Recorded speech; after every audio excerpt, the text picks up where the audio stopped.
Hi super fans, I am Swapnil and ये है Agatha All Along के episode 2 circle sewn with fate unlock the hidden gate का complete breakdown with hidden details and Easter eggs. Episode का नाम इतना tongue twister क्यों है मुझे नहीं पता। So without wasting any more time, spoilers warning के साथ लेट्स बिगिन द ब्रेकडाउन।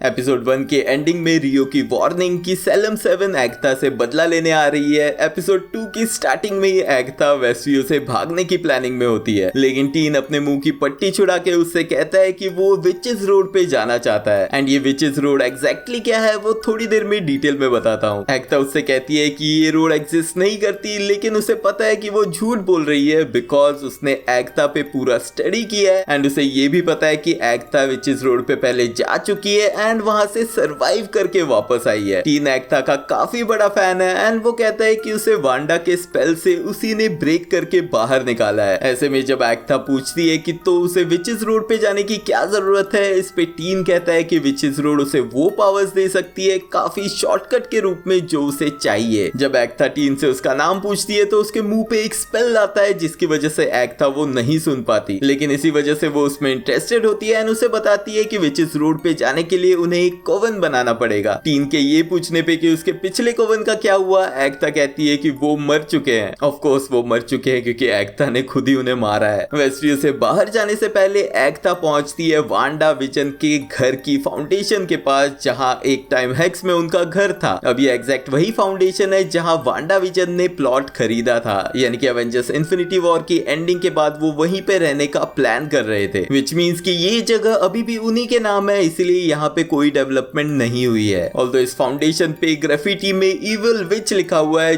जो क्लियर करता है कि वेस्टव्यू के लोगों का वांडा को लेके क्या थॉट है। एंड यहाँ से जाने से पहले एग्था भी अपना थॉट क्लियर करती है उस जगह पे थूक के जाते हुए। अब कार से जाते वक्त एग्था कोवन स्टेट रूल बताती है टीन को, जिसके हिसाब से किसी भी 3 मील रेडियस के अराउंड विची लोग जरूर होंगे जिनके साथ मिलके वो कोवन क्रिएट कर सकती है। अब ऐसा कोई रूल कॉमिक्स में एग्जिस्ट नहीं करता, ये शो के लिए बनाया गया है। अब उनका फर्स्ट स्टॉप होता है एक साइकिक रीडर मैडम कैल्डेरू के पास। अब इनिशियली एग्था को लगता है कि ये विच एक फेक है और वो अपनी झूठी कहानी बताती है ताकि ये प्रूव कर सके कि वो ढोंगी है, बट लिलिया कैल्डेरू जो इस विच का नाम है वो एक एक करके एग्था की हिस्ट्री रिवील करने लगती है। कॉमिक्स में लिलिया कैल्डेरू एक पावरफुल विच थी जो गार्ड करती थी बुक ऑफ कैग्लियोस्ट्रो को एंड उसकी पावर्स है डिवाइनेशन जो यहाँ भी सिमिलर दिखाई गई है। वो भी एग्था की तरह 400 साल से ज्यादा टाइम से जिंदा है, लेकिन वो एग्था के कोवन को ज्वाइन करने से मना कर देती है। लिलिया एग्था को ब्लेम करते हुए कहती है कि उसी के जैसी विचेस की वजह से लोगों ने विचेस से रिलेटेड बहुत सारी बुरी कहानियां बनाई हुई है, जैसे कि विचेस जो लोगों को पॉइजनस एप्पल्स खिलाती है, जो स्टोरी थी स्नो वाइट एंड 7 ड्वार्फ्स की, विचेस जो बच्चों को किडनैप करती है, जो स्टोरी थी हैंसल एंड ग्रेटल की, and witches that eat babies. Lilia उसके कोवन को ज्वाइन करने से मना करती है क्योंकि उसे लगता है कि एग्था उससे झूठ बोल रही है एंड उसे सिर्फ उसकी पावर्स चाहिए, लेकिन एग्था यहाँ पे रिवील करती है कि वो किसी और विच की पावर्स सिर्फ तभी छीन सकती है जब वो उसे खुद उस पे ब्लास्ट करे। अब ये एक इंटरेस्टिंग फैक्ट है एग्था के बारे में जो हमें वांडा विजन सीरीज में नहीं बताया गया था, बट अगर सोचे तो एग्था को वांडा की पावर्स भी उसी तरह से मिली थी जब उसने खुद अपनी पावर्स एग्था पे ब्लास्ट की थी। बट फाइनली लिलिया कन्विंस होती है जब टीन उसे दिखाता है उसके रेंटल का एविक्शन नोटिस, विच मीन्स कि उसका काम जल्दी बंद हो जाएगा। एंड तभी लिलिया को एक डिवाइन ट्रांस आता है जिसमें वो लिखती है 4 नाम इंक्लूडिंग उसके खुद का, जो एग्था के इस कोवन का पार्ट बनेंगे। उसे अपने घर का एड्रेस देके वो वहां से जाने लगते हैं, लेकिन बाहर आते ही एग्था को दिखता है एक क्रो जिसे देख के वो थोड़ी डर जाती है। अब क्रोज को माइथोलॉजी में ओमेन ऑफ डेथ माना गया है, बट इस एपिसोड में इन एनिमल्स के कनेक्शन कुछ और ही है। इस पूरे एपिसोड में एग्था मल्टीपल एनिमल्स को उसे घूरते हुए और नोटिस करते हुए देखती है। इस क्रो के अलावा एक रैट जो वियर्डली उसे देखता है, जिन्हें माना जाता है ओमेन ऑफ डिजीज। उसके घर के बाहर वो एक कायोटी को भी देखती है जो सिंबल है कनिंग एंड ट्रिकरी का। अब ये सभी सिंबल्स है द सेलम 7 के। सेलम 7 जो एग्था को मारने के लिए उसके पीछे आ रही है, कॉमिक्स में उनके पास पावर्स थी कि वो ट्रांसफॉर्म हो सकते थे एनिमल्स में, एंड शायद यही चीज आगे चल के इस सीरीज में भी दिखाई जाएगी। अब नेक्स्ट वो पहुंचते हैं विद जेनिफर केल के पास जो एक पोशंस विच है। यहाँ पता चलता है कि एग्था को वो पहले से जानती है एंड उसकी पावर्स एक्चुअल में बाउंड हो चुकी है, यानी कि वो मैजिक यूज नहीं कर सकती। एग्था उसे ललचाती है कि उनके साथ विचेस रोड पे जाके उसे उसकी पावर्स वापस मिल सकती है। कॉमिक्स में जेनिफर केल एक सॉर्सरेस है जिसकी पावर्स काफी स्ट्रॉन्ग है। वो मिडनाइट सन्स टीम की पार्ट रही है एंड इवन डॉक्टर स्ट्रेंज के साथ भी काम कर चुकी है। यहाँ जब जेनिफर टीन के बारे में क्वेश्चन करती है तो पूछती है कि क्या वो एक और चाइल्ड सैक्रिफाइस है। इस सीन पे एग्था का रिएक्शन देख के लगता है कि एग्था ने पास्ट में चाइल्ड सैक्रिफाइस जरूर किए हैं। हो सकता है कि उसका खुद का बेटा भी सैक्रिफाइस किया गया हो। अब यहाँ जेनिफर भी मना करती है कोवन ज्वाइन करने से, लेकिन टीन यहाँ भी जेनिफर की हिस्ट्री निकालता है उसके सोशल मीडिया के थ्रू एंड उस पे चलने वाले केस जिसकी वजह से वो जेल में जा सकती है, उसका यूज करके उसे प्रेशराइज किया जाता है। अब बाहर आके टीन एग्था से 2 और नामों के बारे में पूछता है, लेकिन जो चौथा नाम है उसमें एग्था बिल्कुल इंटरेस्टेड नहीं दिखती है एंड ताकि टीन वो नाम ना देख पाए एग्था वो पेपर चबा के खा जाती है। अब वो जाते हैं एक मॉल में तीसरी विच एलिस वू से मिलने। एग्था यहाँ मेंशन करती है कि वो एक ब्लड विच है। अपेरेंटली ब्लड विचेस वो है जिनकी मदर भी एक विच थी। इस केस में एलिस की मदर लॉर्ना वू एक रॉकस्टार विच थी जिसने रॉकस्टार वर्जन बनाया था ballad of the witches road का। यहाँ पे टीन मेंशन करता है कि उसकी मदर लॉर्ना का कॉन्सर्ट देखने गई थी मरने से पहले। अब अगर यहाँ पे मैं डॉट्स कनेक्ट करूं तो लॉर्ना एक विच है जिसके कंसर्ट में अगर टीन की मदर गई है तो पॉसिबिलिटी है कि वो भी एक विच होगी, which makes tin also a blood warlock which is का मेल फॉर्म। अब कॉमिक्स में एलिस गुलिवर डॉटर थी ऑगस्ट वू की जो मैजिकल गार्डियन था हांगकांग का। उसकी मदर एक विच थी जिसने डॉक्टर स्ट्रेंज की हेल्प की थी डोरमामू से फाइट करने में एंड उसकी मदर की डेथ के बाद उसकी पावर्स आ गई थी एलिस के पास जो एक पुलिस डिटेक्टिव बन गई थी। यहाँ भी एलिस दिखती है एक फॉर्मर पुलिस ऑफिसर के रूप में जिसके हेयर में रेड कलर का स्ट्रीक है जो कॉल बैक है कॉमिक्स में उसके कैरेक्टर के अपीयरेंस का। एलिस वो एक प्रोटेक्शन विच है जो अगेन उनके साथ विचेस रोड पे नहीं जाना चाहती। टीन एंड एग्था की वजह से उसे उसकी करंट जॉब से फायर कर दिया जाता है एंड उसकी वल्नरेबिलिटी का फायदा उठा के वो उसे भी कोवन में आने के लिए पिच करते हैं। जब वो नहीं मानती तो एग्था उसे कन्विंस करती है ये कहते हुए कि वो उसके साथ आके ये पता कर सकती है कि उसकी मदर की डेथ कैसे हुई। अपेरेंटली लॉर्ना वू यानी कि एलिस की मदर विचेस रोड पे गई थी बट वहां से वापस नहीं आ पाई एंड आई रियली थिंक कि इस शो की एंडिंग तक इन विचेस में से एटलीस्ट 50% विचेस मारी जाने वाली हैं। यहीं पे टीन को इंट्रोड्यूस करते हुए एग्था कहती है कि ये टोटो है जो विज़र्ड ऑफ ऑज सीरीज में एक फिक्शनल डॉग का कैरेक्टर है। अब यहाँ से निकल के वो दोनों वापस कार से एग्था के घर की तरफ जाते हैं एंड ड्राइव करते टाइम टीन अगेन एग्था को अपने बारे में सब कुछ बताता है लेकिन उसका एक भी वर्ड वो सुन नहीं पाती। अब हर बार जब टीन अपने बारे में उसे बताता है तो उसकी आवाज म्यूट हो जाती है एंड एग्था को बाकी सब सुनाई देता है उसकी आवाज के अलावा। यहाँ पे हमें सिर्फ कैप्शंस की वजह से इतना पता चलता है कि टीन ईस्ट व्यू में पैदा हुआ था। नाउ आई थिंक टीन अपनी आइडेंटिटी खुद हाइड कर रहा है एग्था से किसी स्पेल के यूज से। अब शाम को फाइनली एग्था के घर पे कोवन एक एक करके असेंबल होता है बट यहाँ पे वो विचेस मेंशन करती है कि उन्हें चौथी विच की जरूरत है जो होती है ग्रीन विच, एक ऐसी विच जो अर्थली फैक्टर्स को कंट्रोल कर सके। यहीं पे लिलिया को याद आता है कि 4th नाम उस लिस्ट पे एक ब्लैक हार्ट था। अगर आपको याद है तो एपिसोड 1 में रियो विडाल ने मेंशन किया था कि उसका हार्ट ब्लैक है। अब ये कैरेक्टर रियो विडाल कॉमिक्स में एग्जिस्ट नहीं करता लेकिन ब्लैक हार्ट कॉमिक्स में एग्जिस्ट करता है। कॉमिक्स में ब्लैक हार्ट एक डीमन है जो बेटा है मेफिस्टो का।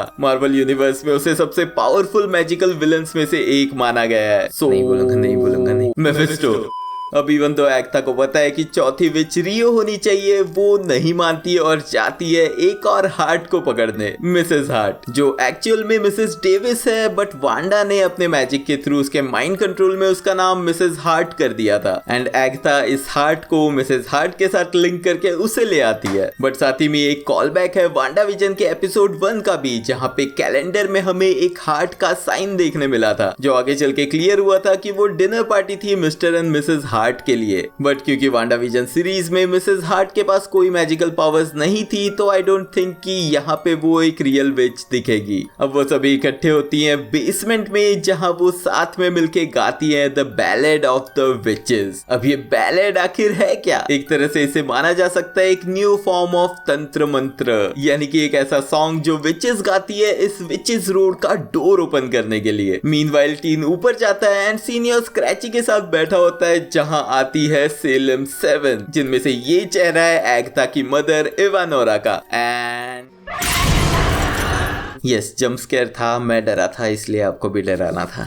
अब ये सभी अटैक करती है हाउस पे एंड टीन डर के नीचे भागता है। बेसमेंट में इनका बैलेट खत्म हो जाता है बट विचेस रोड का डोर नहीं दिखता। अब एकता जानबूझ के दूसरे विचेस की इंसल्ट करने लगती है ताकि गुस्से में आके वो उस पे अटैक करे एंड वो उनकी पावर्स छीन पाए, बट वो उसकी चाल समझ जाते हैं एंड उस पे अटैक नहीं करते। बट तभी दिखता है उन्हें फ्लोर पे वो डोर, जिसे ओपन करने के बाद एक एक करके सभी अंडरग्राउंड घुस जाते हैं एंड जब एगाथा मुड़ के देखती है तो डोर गायब हो चुका होता है, विच मीन्स कि they are in another dimension. And yes, it's finally time कि हम इस विचेस रोड की बात करें। कॉमिक्स में Scarlet which the witches road series में इसके बारे में प्रॉपर डिटेल में बताया गया है। ये एक मिस्टीरियस मिस्टिकल डायमेंशन है जो होम है गॉडेस ऑफ विचक्राफ्ट, एक कॉस्मिक एंटिटी का जो सोर्स है सभी मैजिकल पावर्स की। अब इस विचेस रोड पे कई सारे monster, demons and mystical creatures हैं जो इस रोड पे चलने वाले को एंड तक पहुंचने नहीं देंगे। इवन दो विचेस रोड की एंट्रेंस एक मिस्टिकल फॉरेस्ट जैसी है जो यहाँ भी हमें दिखता है, बट आगे चल के ये काफी चेंज होगा और ये फिजिक्स के काफी सारे रूल्स तोड़ते हुए दिखेगा। स्पेशली जहाँ गॉडेस ऑफ विचक्राफ्ट रहती है वो लोकेशन काफी माइंड बेंडिंग होगी। कॉमिक सीरीज में वांडा एंड एकता की सोल विचेस रोड पे गई थी जहाँ पे